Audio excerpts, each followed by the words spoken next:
ketika orang memahami sejarah itu akan muncul kearifan-kearifan. Perang dengan kolonial itu mudah, yang susah itu kita perang melawan teman sendiri.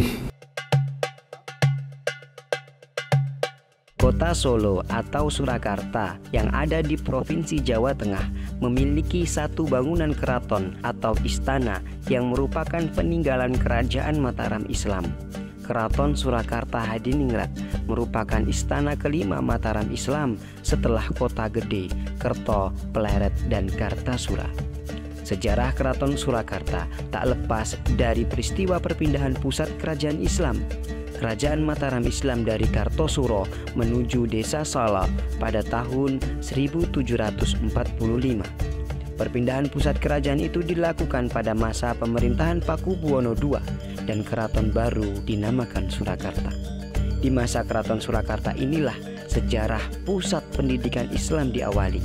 Dimulai tahun 1757 pada masa Pakubuwono III dan selesai sekitar tahun 1768. Pusat pendidikan itu bernama Masjid Ageng Karaton Surakarta Hadiningrat atau sekarang kita kenal Masjid Agung Surakarta. Eksistensinya, keberadaannya tidak bisa lepas dari keberadaan bersamaan dengan Mataram Islam Kartasura ke Surakarta, yaitu 1745. Karena pindahnya keraton itu segala layoutnya di bawah, wabil khusus simbol kekuasaan dan simbol keagamaan itu menyatu. Berarti eksistensinya sejak itu 1745. Namun waktu itu kan keraton masih dalam kondisi krisis ekonomi lah, krisis politik, krisis ekonomi. Kalau sekarang negara ini baru krisis nah, karena perang saudara, karena konflik internal eksternal itu kan, sehingga tentu keraton sangat terpuruk. Maka karena keterpurukan keraton yang karena perang tadi, perang saudara dan seterusnya tadi, PB2 yang semula konfrontatif dengan Belanda, sehingga untuk mempertahankan eksistensi kekuasaan Jawa ini, Islam ini, maka beliau mengambil sikap politik yang semula konfrontatif menjadi kooperatif, gitu. Sehingga dalam rangka tadi untuk mempertahankan, mengawal kekuasaan Jawa, kekuasaan Islam, kekuasaan Jawa ini. Nah, kemudian adiknya tidak setuju, Mangkubumi dan Mangkunegoro tidak setuju. Ya sama, adiknya tidak setuju itu dalam rangka untuk eksistensi kekuasaan Jawa. Dalam perjuangannya kita harus sampai titik darah yang terakhir, gitu kan. Tapi kan ya beda, sikap politiknya beda. Kalau yang PB2 itu tadi karena permasalahan umat, melihat kalau ini kita teruskan perang terus, itu kan kasihan rakyat, dan kapan kita bangun, kita bisa menyejahterakan rakyat, itu kan. Mau tidak mau ya kooperatif, karena jalan-jalan satu-satunya adalah kooperatif. Yang adiknya tidak mau, Mangkunegoro dan Mangkubumi tidak mau. Ini bukan berarti keduanya berbeda, filosofinya sama, filosofi politiknya sama. Karena sikap politiknya yang tidak sama, sehingga justru malah terjadi konfrontasi, perang saudara antara Mangkubumi, Mangkunegoro dengan Pakubuwono yang kedua. Jadi pindahnya keraton Kartasura ke Surakarta itu pada era PB yang kedua, sini Pakubuwono yang kedua. Nah, terjadi perang sampai dengan 10 tahun. 1755. Nah, Mangkubumi ini pada tahun 1755 sikap politiknya sudah berbeda. Yang semula konfrontatif, sehingga yang tahun 1755 kooperatif seperti kakaknya. Terjadilah perjanjian Giyanti. Maka Mataram ini terbagi menjadi dua, Solo dan Surakarta dan Yogyakarta, Kasunanan dan Kasultanan. Itu yang semula konfrontatif, adiknya Mangkubumi ini juga kooperatif karena melihat pertimbangan dan seterusnya tadi. Yang belum mau adalah yang Mangkunegoro. Masih Mangkunegoro semula Mangubumi dan Mangkunegara ini apa namanya satu gerakan. Iya. Karena Mangubumi sudah perjanjian Giyanti sudah kooperatif dan sudah mempunyai kekuasaan di Ngayogyakarta, maka permasalahan dengan Mangkunegara diselesaikan Mangubumi oleh PP3, diserahkan ke Mangubumi, pamannya sendiri. Monggo paman, monggo Pak Le, nika Pak Le Mangkunegara urusane panjenengan. Akhirnya tahun 57 Mangkunegara mau perjanjian Salatiga itu loh. Sehingga mendapatkan tanah di Mangkunegaran itu di dalam kekuasaan Kasunanan. Jadi otonomi khusus. Jadi Mangkunegara ini mendapatkan tanah menjadi bupati tapi khusus. Jadi di bawah kekuasaan Kasunanan. Akhirnya terjadi kekompakan lagi lah antara tiga bersaudara ini. Jadi zaman waktu itu PP3, karena PP2 sudah meninggal dunia pada tahun 1749. Kemudian yang meneruskan kan PP3 anaknya. Nah, PP3 kemudian Mangubumi pamannya sendiri, ya. Kemudian Mangkunegara juga pamannya sendiri, sudah kompak, sudah clear. Tentu stabilitas politik terperoleh, dan Solo dan Jogja sudah mulai stabil, maka saat itu pula lah pembangunan dimulai, termasuk Masjid Agung, membesarkan Masjid Agung, merenovasi itu pada zaman PP 3 tahun 1757. Jadi ini perjalanan politik lah, termasuk kalau apa namanya kita belajar dari ini dari dalam konteks kekinian, berbeda politik itu hal yang lumrah selama kita ngerti filosofinya, selama kita ngerti substansinya, gitu loh. Jadi tidak usah bengkerengan nih. Ini penting ini belajar masalah ini, karena sekarang ini kan juga begitu, antara parpol A, B, C, D, wah begini. Kalau kita belajar semacam ini, yang penting kita mengetahui filosofi dasar politiknya apa. Kalau masalah sikap politik kan dinamis gitu loh. Masalah sikap politik kan dinamis. Artinya sikap politik kan teknisnya saja gitu. Tapi yang paling besar, paling pokok adalah yang mendasari sikap politiknya itu gitu loh. Yang harus kita tahu, kita paham gitu.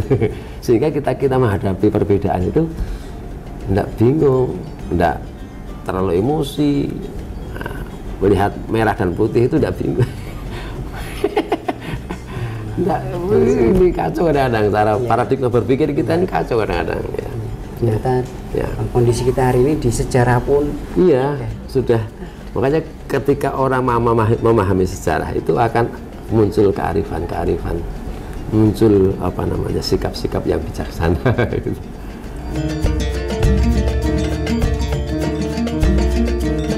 Kalau masalah tata itu menjadi paugeran keraton. Paugeran keraton, termasuk tadi Panotogomo tadi. Jadi masjid sebagai bagian dari keraton, maka sejak Demak layoutnya itu sama, termasuk kadipaten sepuh itu sama. Jadi Geladak, Gapuro Geladak masuk itu dari arah utara, itu masuk alun-alun, gitu. Mesti alun-alun itu. Nah, alun-alun, di tengah alun-alun ada Ringin Kurung, gitu. Di mana-mana juga begitu. Nah, ini punya maksud apa? Orang yang mau unjuk rasa kepada raja itu harus di sini dulu. Tidak boleh langsung menghadap, tidak bisa. Harus di sini dulu sampai beberapa waktu lah. Dan diwajibkan ketika mau suan ke keraton itu harus noleh nengen. Mana noleh nengen itu? Masjid. Jadi mau masuk keraton itu harus sowan dulu ke masjid dulu, Masjid Agung ini. Iya. Di mana-mana layoutnya seperti itu. Iya. Di kadipaten manapun juga seperti itu. Di Demak, Purworejo, kemudian Jogja, Mataram, Kota Gede sama, Masjid Agung sama, Ponorogo, daerah Kadipaten Madiun dan seterusnya itu sama, layoutnya sama. Jadi alun-alun ada Ringin Kurung di tengah, masjid baru keraton. Nah, kalau di wilayah Kadipaten ya bupati ya. Kadipatennya di sini di sebelah selatan. Itu memang sudah menjadi layoutnya keraton. Semuanya seperti itu. Artinya apa? Ketika orang mau sowan ke keraton, tidak bisa langsung, harus berlama-lama di sini dulu dan harus masuk ke Masjid Agung dulu. Ini dalam hal politik, manajemen konflik. Orang mau menentang raja dengan apa, sudah emosi di puncak gunung misalnya. Itu harus ke sini dulu. Ketika sholat di Masjid Agung, wiridan di Masjid Agung, zikir di Masjid Agung, untuk emosional akan terkendalikan. Terkendalikan. Sehingga sowan itu dalam kondisi sudah menurun gitu. Ini luar biasa ini kalau kita yang sangat indah sekali Mas. Ternyata tidak berpikirnya keraton itu bagi yang belum tahu ya, bagi yang belum tahu jauh dari agama, tapi ternyata ini agamis sekali. Agamis sekali. Artinya ini kan agama yang dibahasakan dalam wujud layout bangunan, simbol-simbol. Semua penjana tadi masuk sini, ya. Itu Islami semua. Belum nanti masuk ke dalam. Yang kita tidak ngerti aja, sebetulnya bangunan ini memberikan pesan langsung. Kalau kita memahami, ini berbicara dengan kita. Gitu. Kalau kita masuk ke Masjid Agung, seakan-akan memberikan wejangan pada kita. Oh begini loh. Jadi bangunan-bangunan itu memberikan pesan moral yang luar biasa. Cuma kita sendiri cara menangkapnya enggak, karena ketidakpahaman kita. Gitu loh. Ini pentingnya acara ini Pak Kiai Haji, karena biar masyarakat itu juga semakin tercerahkan masuk wisata ke sini itu bisa tahu tentang masuk itu maksudnya apa, nasihat yang diberikan oleh bangunan-bangunan ini itu apa, itu ternyata ada maksudnya. Jadi keraton dulu mesti ulamanya itu dimakamkan di belakang masjid, mesti itu. Nah karena saya orang dulu itu, orang Jawa dulu itu, dan tentu juga secara emosional, manusiawi, humanis lah. Ketika kuburan ataupun makam itu ada di situ, maka terjadilah hubungan emosional. Karena apalagi ulama ini punya jasa yang luar biasa terhadap masyarakat waktu itu. Cuma kita sendiri saat ini aja yang tidak tahu, itu aja. Yang belum tahu. Tentu kita harus belajar dari itu. Belajar mengeksplorasi biografi ini, sehingga cara dakwahnya seperti apa dan seterusnya. Kemudian kita tangkap, kemudian kita nanti kita baru merasa syukur. Kita butuh bersyukur pada ini. Caranya bagaimana? Ya mendoakan. Nah, orang mendoakan itu lebih dekat ketika masuk makam, itulah.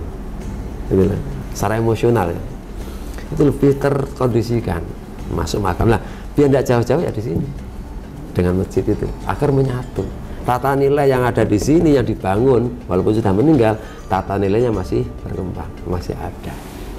Ini penting. Jadi maka masjid itu bersejarah dulu mesti ada makam ulama di sini. Seluruh wilayah Nusantara ini kan kesultanan semua. 90 sekian %. Ini kan kesultanan. Yang ditinggalkan kesultanan apa? Ulama. Dan masjid-masjid suro-suro. Ini kalau kita gali, kita eksplorasi, dan kemudian sejarahnya, lebih khusus biografi keulamaannya, itu menjadi kekuatan luar biasa. Di dalam Ramadan keraton juga ada, ini termasuk ruwah ini, termasuk nyadran ini, sodron tadi, itu bagian dari adat keraton. Menjelang menyambut Ramadan. Menyambut Ramadan itu loh.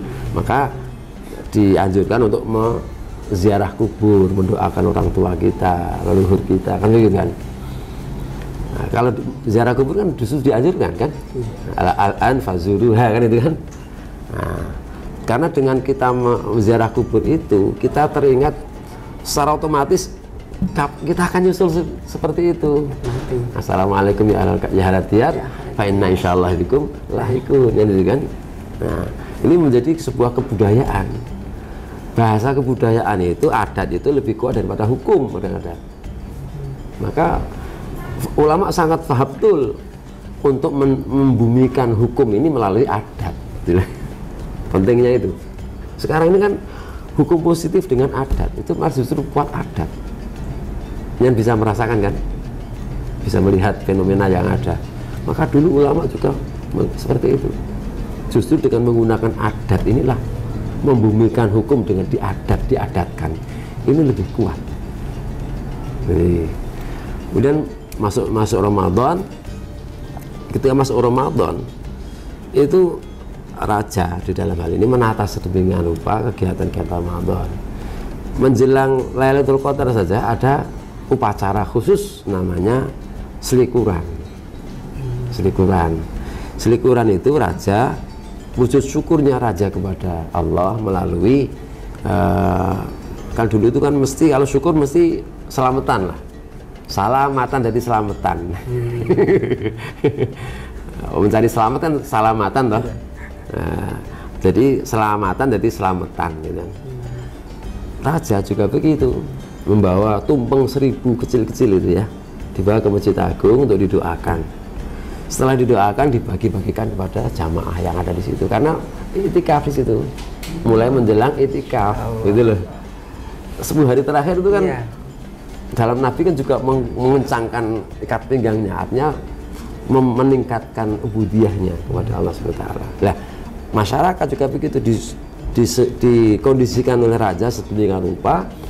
Itikaf di Masjid Agung, di masjid-masjid yang bersejarah itu, di Masjid Agung ada seremoni namanya selikuran, membawa tumpeng 1000. Maksudnya apa? Orang yang beribadah mendapatkan Lailatul Qadar itu di masjid, itu akan mendapatkan keutamaan 1000 ibadah kita sekualitasnya 1000 bulan. ini luar biasa sebetulnya. Tinggal bagaimana kita sekarang ini menangkap pesan-pesan itu, kemudian kita mampu mengeksplorasi, mewariskan kepada generasi berikutnya. Kemudian menjelang hari akhir, menjelang akhir Ramadan, raja ada seremonial adat lagi, yaitu memberikan zakat fitrah dari keraton ke Masjid Agung, diberikan pada penghulu tafsiran untuk didoakan, kemudian dibagi-bagikan kepada yang berhak menerima zakat fitrah. Setelah itu, setelah selesai Ramadan, setelah selesai Idul Fitri, itu raja bersyukur lagi, membawa gunungan gerbek namanya, gerbek poso. Gerbek poso itu dalam rangka wujud syukur raja, keraton dan masyarakat dan rakyat bisa menjalankan puasa dengan baik. Maka beliau membawa tumpeng lagi, membawa gunungan dari keraton ke Masjid Agung, didoakan, baru dibagi-bagikan. Ini wis kok dungani baginen kang waroto, itu dalam bahasan seperti itu. Tapi faktanya dorbutan. Tapi instruksi diri sana itu kalau sudah didoakan baginen kang waroto, bagi dengan merata. Nah sekarang ini susah juga bagi rata. Sebelum dibagi aja udah selesai, habis direbut oleh banyak orang. Tapi konstruksinya dibagiin kang waroto, artinya dibagi secara merata untuk wujud syukur kita kepada Allah sudah bisa menjalankan puasa. Orang Jawa itu bisa masuk Islam semua waktu itu, karena merasa tidak dibodohi, tidak diajari, tapi dibimbing, diarahkan, dimong. Kiai itu momong, jadi mengikuti, tidak mengawal atau tidak ngerek, tidak apa namanya, tapi mengikuti. Lah ulama dulu seperti itu. Lah pendidik saat ini kalau bisa mampu menangkap pesan ini efektif, menciptakan apa namanya, membangun karakter itu mudah, karena mengikuti tadi kiai tadi.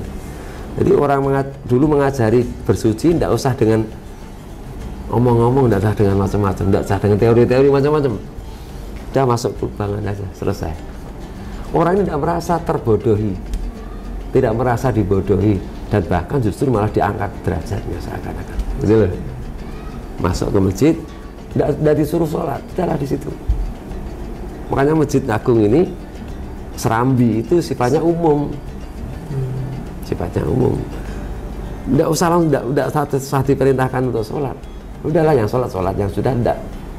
Lama kelamaan kan mereka karena perilaku orang itu ketika tersentuh mudah tersentuh ketika dihargai, tidak digesek, dijiwit, tidak merasa dijiwit. Kalau dijiwit, wah, dulu seperti itu model pendidikan seperti itu, sehingga lama kelamaan tidak usah disuruh sholat, sudah tidak apa-apa. Lama kelamaan mereka akan sholat sendiri. Nah, dakwah sekarang ini juga seperti itu, mengajari atau memberi pesan pada orang-orang yang abangan, sing mendeman, sing macam-macam, itu tidak usah digebuki. Caranya soft, harus dengan secara soft, pendekatan emosional itu lebih efektif dan merasa dihargai. Dan bahkan orang-orang ini ketika ada Islam disinggung, mereka pertama kali yang maju, habis-habisan. Ini powernya luar biasa. Kalau kita mau mengelola, ya dulu ini saya printing kan. Nah ini tata kelola kebangsaan kita juga seperti itu. Kalau bisa seperti itu, Islam akan betul-betul rahmatan lil alamin. Saat ini yang muncul di permukaan saat ini, kesannya kan Islam ini kan garam, keras, dan orang-orang di luar Islam itu menilai Islam itu jelek sekali. Sekarang di antara internal kita sendiri, ya seperti itu, apalagi orang luar, gitu. Dulu tidak, orang Hindu, Kiai Beruk ya di Lawean itu bisa Islam, padahal itu biksu ya, itu bisa masuk Islam karena Ki Ageng Genis yang luar biasa akhlaknya. Yang semula pura, jadi Masjid Lawean itu. Oh subhanallah. Tahun 1550. Ya, Lawean itu. Itu induknya Mataram di situ. Ki Ageng Genis. Masjid Lawean itu pura dulu. Iya, pura. Makanya kita ini luar biasa. Ke depan Islam harus nilai-nilai Islam harus dibangun seperti itu lagi. Akhlaknya. Jangan sampai kita garam dengan orang yang berseberangan dengan kita. Justru kita berbaik-baik dengan mereka, gitu loh. Dengan cara kita harus secara internal kita harus kuat prinsip kita. Iya, dan Keraton sudah menjalankan itu, gitu loh. Saya jadi ketemu pertanyaan di benak saya sejak lama. Orang Indonesia kok bisa masuk Islam paling banyak di dunia, sampai 90% ternyata sudah dibangun dengan Islamisasi budaya. Jadi internalisasi nilai Islam dalam budaya, pendidikan, kuncinya di situ. Karena mengawal umat, mengawal masyarakat itu dengan kasih sayang, dengan humanis, bukan dengan hukum. Itu kalau hukum kan keras, gitu. ABC ya, antara merah dan hitam dan putih ya, hukum itu kan. Ini dengan akhlak, dengan humanis. Kalau humanis sudah tertangkap, sudah mampu kita, nanti mereka akan bisa membedakan mana yang putih dan mana yang hitam. Nggak usah kita ajari. Itu karena agama itu kan masuk akal. Agama itu mudah dicerna oleh akal. Tanpa harus belajar pun akal sudah agama, gitu. Bagian dari agama. Kerajaan Nusantara ini capek semuanya, makanya secara menyatakan diri bergabung mendukung NKRI itu karena kecapean dinamisasi politik waktu itu, kadang-kadang konfrontatif, kadang-kadang kooperatif dengan kolonial, capek. Kemudian ada proklamasi kemerdekaan, itu euforia. Seluruh kerajaan Nusantara ini secara serentak tidak dalam waktu yang lama, itu semua serentak mendukung dan menyatakan mendukung negara kesatuan Republik Indonesia. Harapannya apa? Ini betul-betul fajar menyingsing, ini kemerdekaan betulan ini. Kita selama ini capek, sikap perjuangan Pak kerajaan Nusantara ini capek. ketika mendengar merdeka ini karena negara itu berdiri diproklamirkan oleh Bung Karno dan Bung Hatta, belum punya modal apapun. Yang punya kekayaan siapa ya? Kerajaan Nusantara ini. Kerajaan Nusantara ini. Dengan bergabungnya atau mendukungnya Keraton Nusantara kepada NRI inilah, Negara Kesatuan Indonesia ini, tidak serta-merta tidak hanya mendukung, secara material diserahkan semua,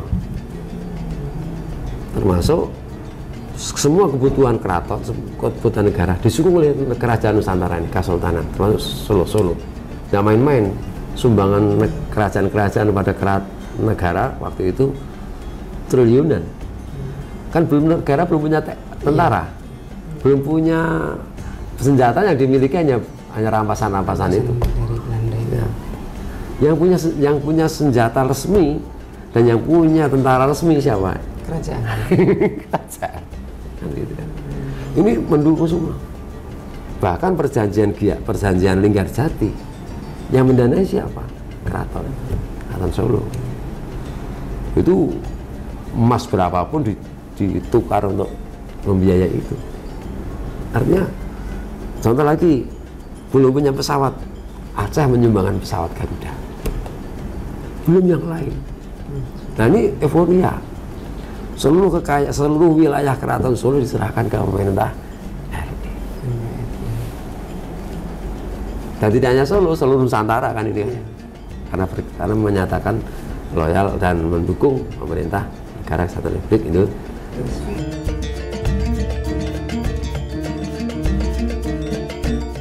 PP 10 itu luar biasa. Ini saya sampaikan ya. PP 10 itu ya, dulu PP 10 itu dan sebelumnya ya, nah ini sudah membangun hubungan bilateral yang luar biasa dengan Turki Utsmani. Ini delegasi yang pertama, yang kedua. Delegasi yang pertama yang mana ya? Mungkin di situ mungkin ya. Ini pengiriman pertama.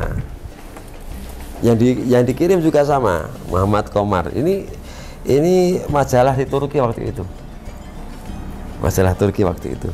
1321 Hijriah. Ini. Maka PP 10 karena hubungan bilateralnya dengan Turki Utsmani, yang hubungan bilateral itu tidak hanya aspek politik, aspek ekonomi, aspek sosial budaya, aspek pendidikan, aspek fisik, infrastruktur. Nah, maka PP 10 memonumenkan hubungan ini dengan membangun gapura yang semula tadi Semartinandu tadi, yang itu. Nah, kemudian dirubah ini kayak ini, yang lama seperti ini, kemudian diganti bangunannya kayak Turki. Ini arsitekturnya kayak Turki ini. Arsitektur Turki ini. Iya. Yang semula ini Semartinandu ini. Jawa sekali ini. Sekarang ini khas Jawanya ada. Iya. Sekarang Turki. Ini kan artinya apa? Sinuwun waktu itu itu sudah mampu wal ahdhu bil jadidil aslah. Jadi mampu menyerap yang baik, kemudian yang nyambung dengan konteks lama gitu. Al muhafadzah al qadim saleh wal ahdhu bil jadidil aslah. Jadi mempertahankan eksistensi lama yang maslahah, yang soleh, yang bagus, dan mengadopsi yang baru yang maslahah juga, sehingga nyambung antara lama dan baru. Ini luar biasa. Di PP 10 membangun gapura, kemudian yang kedua membangun menara. Dulu menara belum ada. Menara ini. Belum ada. Ini kan kayak Taj Mahal ya. Kayak Taj Mahal itu apa namanya bentuknya. Ya. Dan saking hebatnya Sinuwun yang ke-10. Kalau ini Pak. Kalau ini kan Sinuwun Pakubono setelah dilantik di Serai Masjid Agung Surakarta. Ini didoakan. Yang mendoakan pengurus tafsir Anom tadi ya. Ini. Ya. Ini yang ini. Nah, ini tafsir Anam yang kelima, mendoakan raja ketika setelah dilantik di Masjid Agung Surakarta sebagai apa namanya Abdurrahman Khalifatullah Sayyidin Panotogomo. Karena raja punya peran menata agama ini. Peran raja sebagai Panotogomo ya. Ini di pelantikan raja itu ada dua, pelantikan di selaku. Nah makanya ketika setelah selesai ini foto bersama ini. Nah para kiai, para ada yang di situ ya. Itu. Nah ini yang lama ini. Ini. Ya luar biasa ini. Ini Pakubuwono yang ke-10. Pakaiannya kan pakaian kasunanan, sunan wali. Masya Allah. Ya, ini ulama-ulama keraton. Ya, ini ini di Kunjungan di tengah-tengah itu. Dulu ada di tengah itu ada jalur khusus ini namanya. Dulu di sini ada airnya, di sini juga ada airnya. Tapi ini jalur khusus. Nanti saya tunjukkan nanti ya. Jadi ada pagarnya, pagar pembatas antara jalan akses dengan air Blumbangan gitu. Jadi orang yang umum itu melalui sini. Kalau ini jalur khusus, jalur apa ya, kayak privasi lah. Kalau raja itu kan presiden ada jalur khusus lah. Merah. Ya, kartu merahnya itu.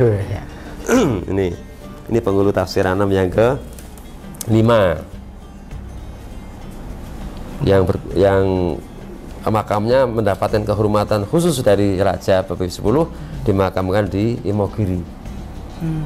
Satu-satunya penghulu tafsir Anam yang makamnya di Imogiri ini, penghulu tafsir Anam yang ke-5. Ya. Ini raja ketika sholat Jumat, ya sholat Jumat atau kegiatan apapun atau itikaf di Masjid Agung itu membawa kereta kencana dari keraton ke Masjid Agung di depan Kunjungan. Ini keretanya. Beliau kemudian masuk ke Masjid Agung, keretanya di sini. Ini tempat kereta Sinuwun. Nah, ruangan ini adalah tempat menaruh kereta Sinuwun. Kemudian kudanya di sebelah selatan itu. Nah, itu. Ya. Kalau di sini tempat keretanya. Jadi kita ini menempati tempat kereta Sinuwun waktu itu, raja. Ya. Ini para ulama penghulu tafsir Anam ketika ada parpatan namanya nih ya. Jadi di kabupaten itu ada pendopo. Berkumpulnya para ulama, termasuk di dalamnya sidang isbat ya sekarang ya. Sidang isbat menentukan tanggal 1 Syawal itu melalui sidang ini. Ini penghulu tafsir Anam dan jajaran keulamaannya di Kauman. Ini rumah dinas Kementerian Agama kan sekarang, kantor Kementerian Agama. Ini luar biasa. Kemudian ini foto ketika raja menyerahkan menyembelih hewan korban raja. Jadi sebelum Idul Adha itu raja mengirimkan binatang ke Masjid Agung, kemudian disembelih pada tanggal 10 Dzulhijjah. Setelah sholat Idul Adha disembelih, disaksikan para ulama-ulama. Kalau ada payungnya mesti ada apa namanya orang yang penting. Ya, termasuk penghulu tafsir Anam itu dari rumah ke masjid itu mesti dipayungi gitu. Karena sekarang enggak.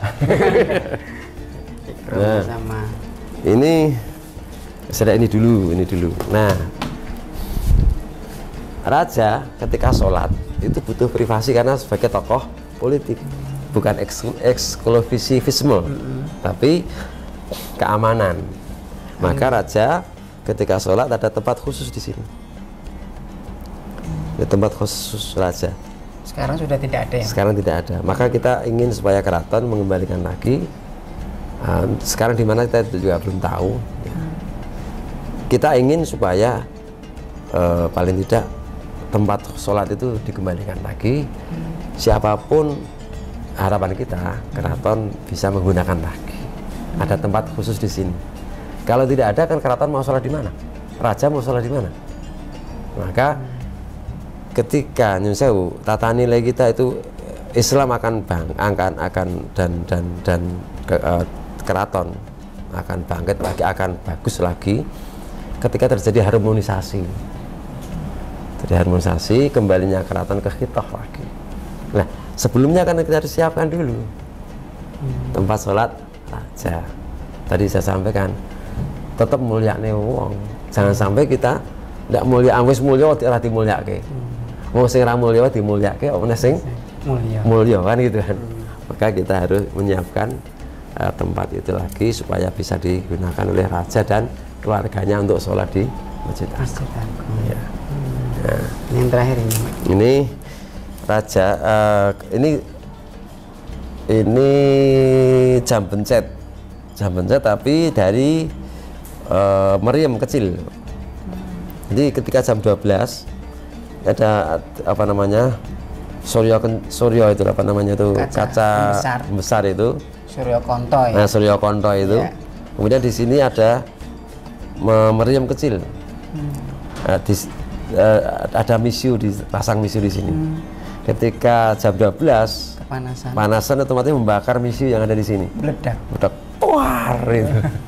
Nah, ketika meledak tuar, ini tabuh tanda sholat. Nah, tanda sholat. Beduknya di bawah deng tong deng itu ada maksudnya. Tong masjidnya masih kosong. Oh iya, kemari cepat kemari masih kosong. Deng merasa khawatir. Cek sedeng mbok pira sing mlebu sedeng. Deng cek kotong. Cek kotong. Deng si sedeng, rasa bingung. Dan dulu belum ada pengeras suara. Iya. Kalau ditabuh waktu itu, zaman era itu 10 km masih terdengar.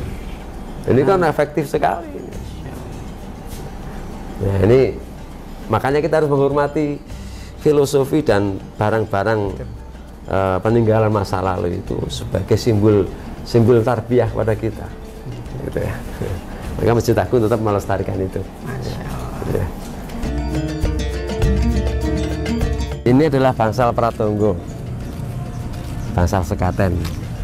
Yang tadi untuk putri, yang ini putra. Ini apa Guntur Madu, ini Guntur Sari. Terus ini tempat menaruh kereta Sinuwun tadi. Tempat kita tadi. Terus sana kuda Sinuwun ditaruh di sana. Nah, ketika dan masuk ke ini ke kunjungan. Setiap bangunan Jawa itu mesti ada kunjungan. Kunjungan tadi yang jalur khusus tadi. Ya, ini karpet merahnya raja ya. Jadi bangunan Jawa itu mesti ada kunjungan. Baik rumah biasa itu mesti ada kunjungan. Pendopo itu mesti ada kunjungan. Nah, ini raja berdiri di sini, masuk jalur khusus ini. Ini jalur khusus ini di sini. Ini kan tengah ini jalur khusus ini. Nah, ya, ini jalur khusus. Tadi ada apa? Ya. Pagar, sekat ya. Karena yang tempat foto bersama tadi karena menjaga dalam rangka keamanan lah ini. Ya. Nah, ini dulu ini air. Yang sebelah kuning ini air. Kuning ini air. Jadi ini jalur orang biasa lewat sini. Kalau raja lewat sini. Ini ada tangga tadi. Iya. Kunjungan tadi. Nah, kemudian masuk ke Serambi. 1, 2, 3, 4, 5, 6, 7. Ini Sabang Asamawat. Masya Allah, Sabang Asamawat. Jadi setiap bangunan itu mesti ada maknanya. Kemudian tiang ini, tiang masjid ini, Serambi ini. Sudah pernah hitung belum? Belum pernah. Ini 40. Jumlahnya 40. Artinya apa? Menunjukkan bahwa siapapun kita manusia itu ketika sudah mencapai 40 tahun itu sudah masa kematangan. Nabi menerima wahyu 40 tahun. Ya, kita manusia kalau bisa 40 tahun itu sudah matang. Kayak sekaten itu kan ada gangsingan ya. Iya. Artinya gangsingan itu ketika awal itu mencari pola jati diri. Ketika sudah menemukan jati dirinya dia akan anteng, tenang gitu, tanpa seakan-akan tidak bergerak. Nah, itulah 40 tahun. 40 tahun. Kalau bisa 40 tahun itu sudah anteng. Sudah menemukan jati diri, sudah istiqomah, sudah tamakninah, Lama kelamaan antang ini puncak kejayaannya. Jangan lupa kejayaan itu hanya sebentar. Harus mempersiapkan nanti akan menuju kematian. Harus dipersiapkan. Makanya harus beli celengan. Celengan sapi itu. Celengan sapi, celengan apa yang sekaten itu ada celengan kecil-kecil itu. Iya. Hidup ini harus nyelengi. Karena tidak mungkin kita akan hidup terus, akan mati kan itu. Maka kita harus sebelum mati kita harus memanage hidup kita, yang hidup yang sebentar ini untuk menuju ke hidup yang selamanya. Nyelengi, beli celengan. Yang dicelengnya apa? Beli ndokamal. Oh, ada ndokamal. Ya, ndokamal itu yang dicelengi adalah amal soleh. Amal itu amal soleh. Amal soleh. Jangan nyelengi yang lain. Nah, itu kalau sudah seperti itu maka bisa terwujud. Maka kita harus beli pecut. Artinya kita harus mampu memecut hawa nafsu, harus mampu mengelola hawa nafsu. Kalau tanpa manajemen hawa nafsu tidak bisa, itu semua terjadi. Makanya kita harus beli pecut. Keras terhadap diri. Memanage diri. Iya, memanage diri. Tidak mungkin kita kalau tidak mau memperhawa terjadi, itu tidak mungkin. Makanya kalau sudah seperti itu maka fitunya hasanah fil akhirah hasanah fitunya hasanah fil akhirah. Ini luar biasa. Sekaten kalau kita eksplorasi luar biasa. Saya baru tahu. Nah, di sekaten ketika sudah ghafuran tadi harus kinang. Kinang itu apa? Ada 5 unsur. Unsur yang pertama adalah tembakau itu rasanya apa? Tembakau apa? Sirih itu rasanya apa? Pahit dan kecut, apa? Getar ya. Artinya apa? Orang bersahadat itu butuh komitmen yang kuat. Apalagi di luar Islam. Masuk Islam aja, ketika masuk Islam tantangannya luar biasa. Beda dengan kita Islam warisan. Iya, dari kecil. Kecil. Mereka yang bukan Islam kemudian masuk Islam ini tantangannya luar biasa. Bahkan koneksi ekonomi, koneksi personality itu hilang semua, terputus semua. Ini tidak main-main, hanya butuh komitmen. Getir, suruh itu getir sepet artinya kita membaca syahadat itu penuh dengan komitmen yang tinggi, butuh komitmen yang tinggi. Nah, kemudian yang kedua, gambir itu melambangkan sholat.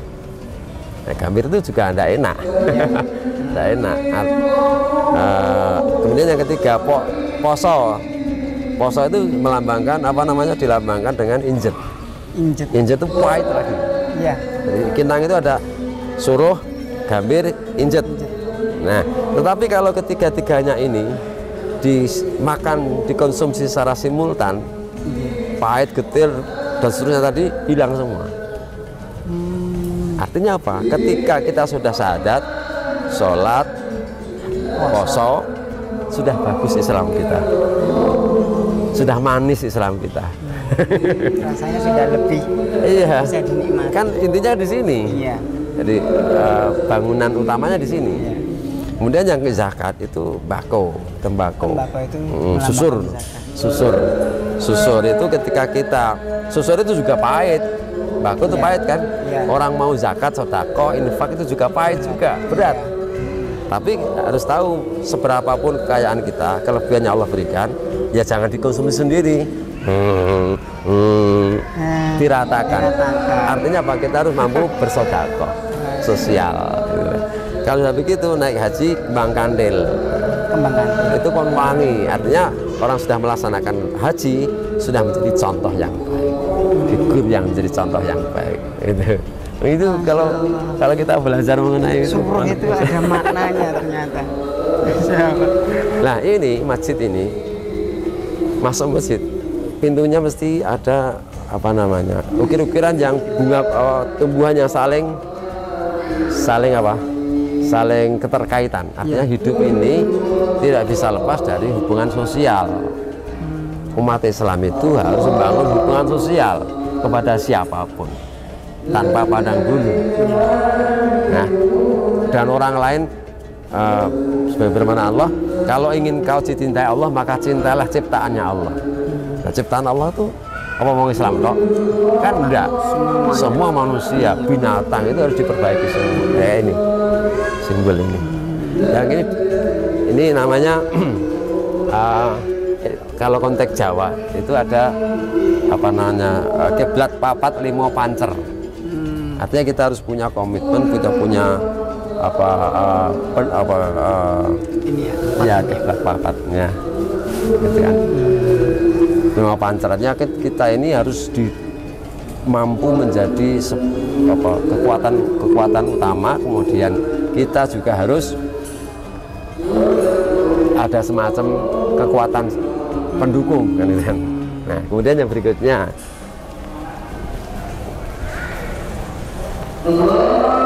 nih, ketika masuk pasti ada tulisan iz man qana, iz man qana, zil man tama, zil man tama, tama, iz mulialah man qana, orang yang qana, ya. Zil man tama, celakalah atau hinalah orang yang memiliki sifat tama.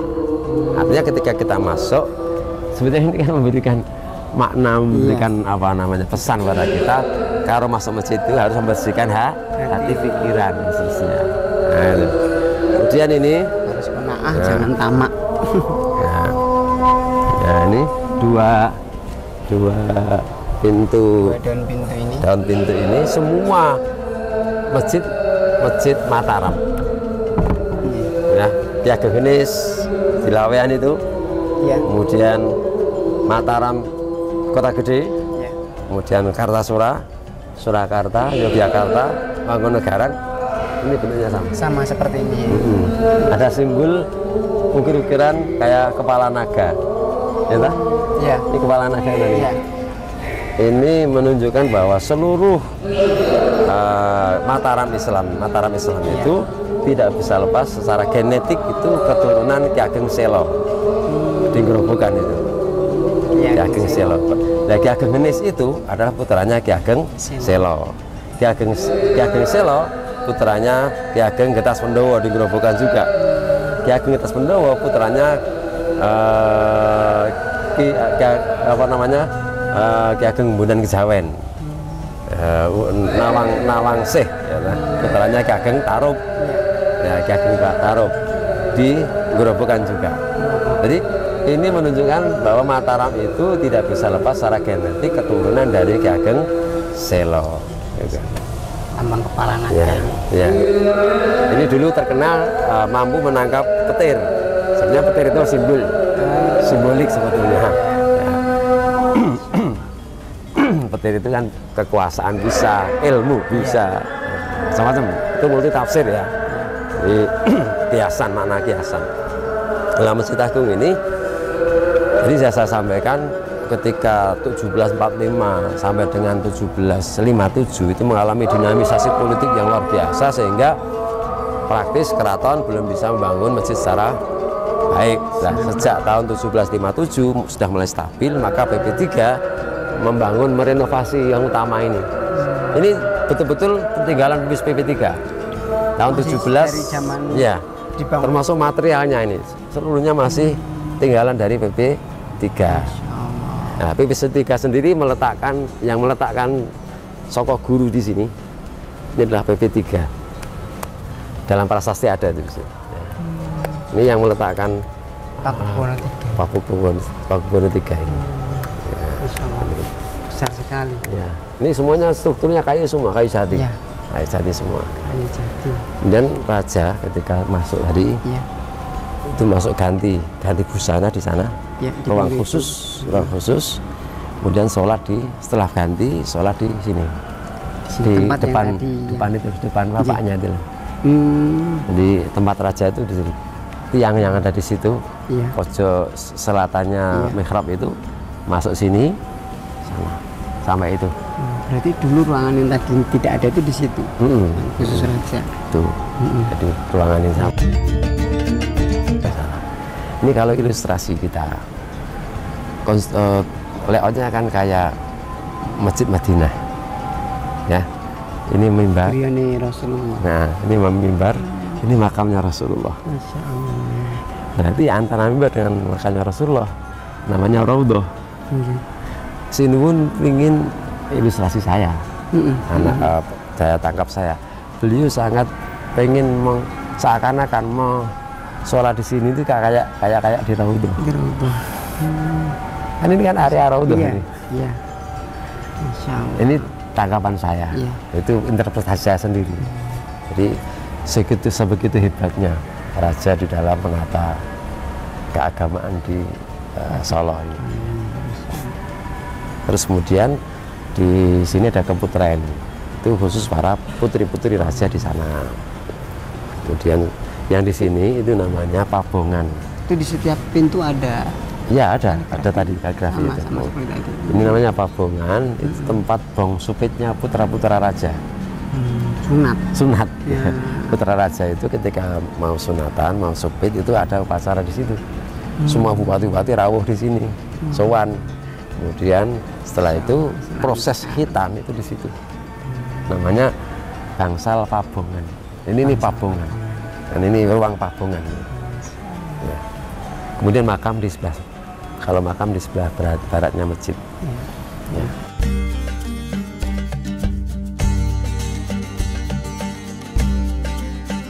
Masjid Agung Surakarta. Nah, ini salah satu masjid sesuai namanya ya, Agung berarti memang masjid negara itu, masjid utama.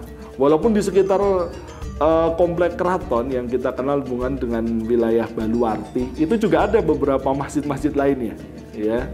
Ada masjid yang dekat pintu gerbang itu, saya lupa nama masjidnya itu juga disebut masjid.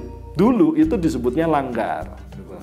Ya, tapi sekarang ya karena masyarakatnya sudah banyak dilaksanakan tempat sholat Jumat maka disebut masjid.